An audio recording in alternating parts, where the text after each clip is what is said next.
Welcome back, guys. Or if you're new to my channel, this is Automotive Anonymous, and that's my brother's Model Y Performance. He's actually owned it for almost 4 years, making him one of the first Tesla Model Y adopters, and he's put over 60,000 miles on it. And while this has been a very good vehicle for him, with only a few issues that I'll mention throughout this video, it's not been perfect. There's a few issues that it has. There's a few issues that I constantly feel like I'm reading on the Tesla Model Y forums. So today, I'm going to share the good, the bad, and the ugly about this platform so that if you are considering one, you can be a little bit more insightful, a little bit more aware of what you might be getting yourself into. And if you guys get anything out of this video, please consider liking it. Comment your thoughts and opinions below. What has your ownership experience been like? And subscribe if you haven't already. Otherwise, let's get into my 7 issues that I think are detrimental to the Tesla Model Y and other Teslas. So the first issue, or really the big elephant in the room with these, is the value. When my brother bought this one about 4 years ago, it MSRP'd for $64,000. Today, I looked it up on Kelley Blue Book, and it ranged from $25,000 to $30,000 depending on how you trade it in. And that's for very good value. That's not even fair or good, which maybe good is more likely where a 4-year-old car typically would be counted, especially when you're selling it to someone who's not going to want to pay top dollar. But in just about 4 years, he has lost almost $40,000. And some of you guys that bought at the peak of Model Y pricing, with all the tax incentives, with all the other things that have gone on in the economy in the last couple of years, some of you guys paid even $70,000 or more for this exact same vehicle. So a lot of people have taken a bath. Even the people who have bought in, say, the Model S Plaid. I drove one of those 2 years ago when it cost about $135,000.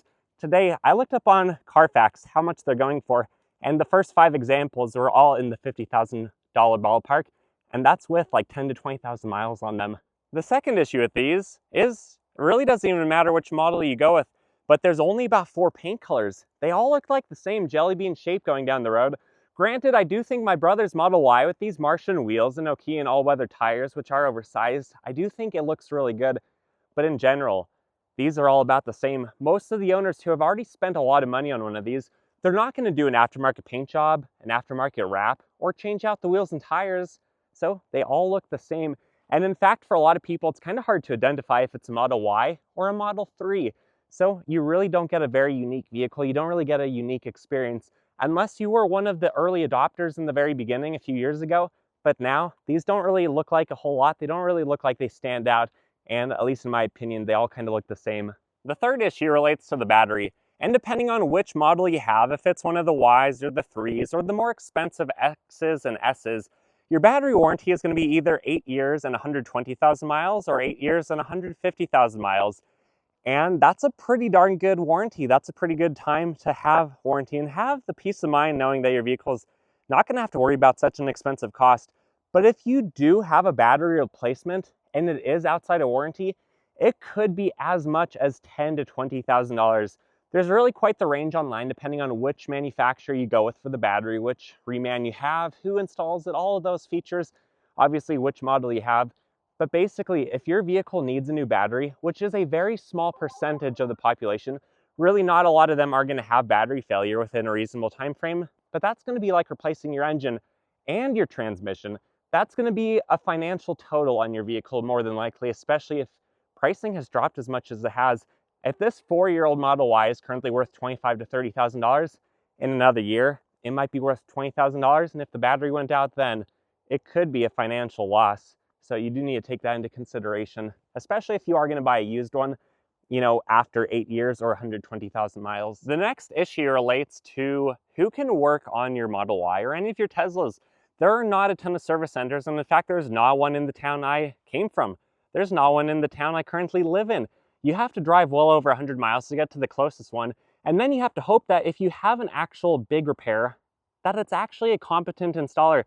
My brother a year ago at Christmas time actually had an issue with his, and it had to be towed 300 miles to the closest center, which was at least the closest one in the direction that he had to then travel.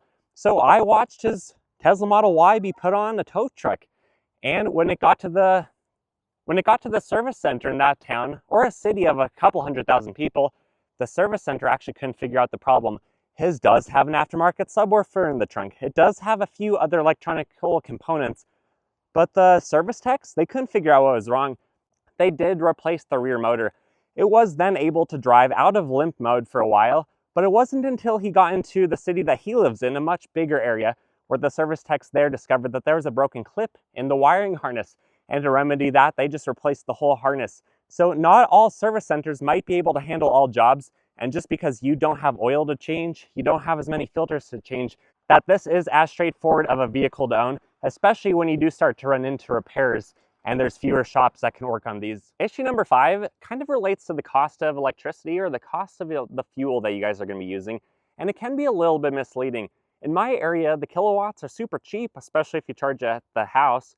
My brother actually lives in a fancy apartment and he has free charging, so over the 60,000 miles, the whole time that he's lived there, of course he has paid for it in the price of the apartment, but he estimates that he has saved $8,000 to $10,000 over 60,000 miles by basically never having to charge this outside of road trips.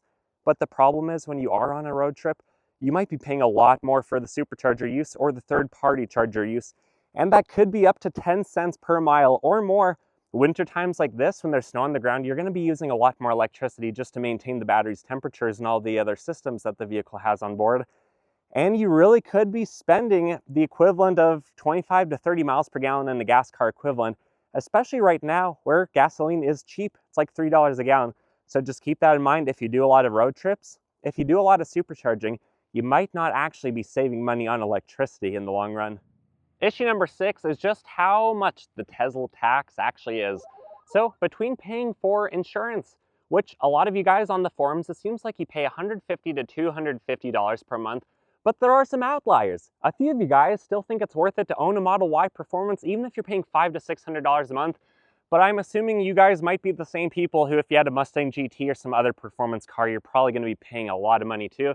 And there might be some other factors influencing that compared to the average around $200 a month, which is way more than I pay for insurance for a car that's currently valued more than this. So keep that in mind. Also, registration. If you live in an area like Denver, Colorado, if you live in some of the counties in California, you might be paying up to $1,000 or $2,000 for registration each year, but the averages that I see online seem to be $600 to $800 per year just to register this vehicle. And then if you have a level 2 charger, you have one installed in the garage, I think especially once the electrician companies, once the big ones anyways, know that you're driving a Tesla, there might be a little bit more of an upscale on what they're charging you.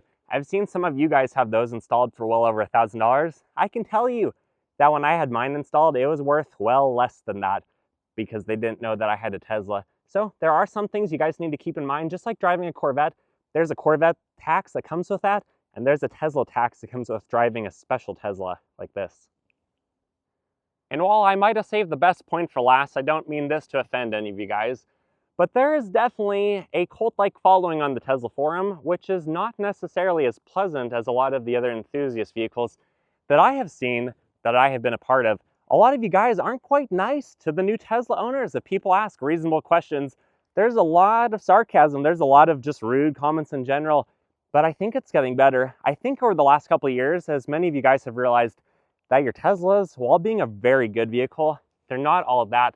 They don't hold their value. They have a number of flaws, and I think the egos have been deflated just a little bit over the last couple of years, which I appreciate. The comment section on the Tesla forums, it's a little bit more pleasant than it used to be, so thank you for that. Ultimately, guys, I don't do these 7-issue videos to knock anyone's ride. If you drive a Tesla, you guys know that you are driving one of the absolute best modern vehicles, especially in the electric car category, but they're not perfect. They do have their issues, and if you are a potential owner, if you are about to spend a lot of money for one of these, I do think you guys need to be a little bit more aware of what it might be like to own, what it might be like to drive. I did run through this list with my brother before filming this video. I don't think I'm totally off base here, and I think if we're all being reasonable and honest with ourselves, some of you guys, especially the owners, would agree with some of the items on this list. But if you have your own issues that I didn't address, please comment them down below. If you really disagree with something I said, comment that down as well, and let's try to have a civil discussion, debating it, talking about what is going on and what is it really like to drive into these. Guys, we all live in different areas, different parts of the country. We all have a different perception of reality, and we all have different experiences. So there's a lot to talk about, and if you want a wealth of knowledge, read the comments below, see what the real owners have to say, and if you guys got anything out of this video, please consider liking it. Comment your thoughts and opinions below as mentioned, and subscribe for more. I do have a winter driving video of this vehicle, and I do have a full kind of walk around review and interviewing my brother on what it's like to have a Tesla Model Y after 4 years and 60,000 miles. So you can find those videos on my channel, or they'll be posted soon if they aren't already. With that said, I wish you guys the best. Hope you take care. See ya.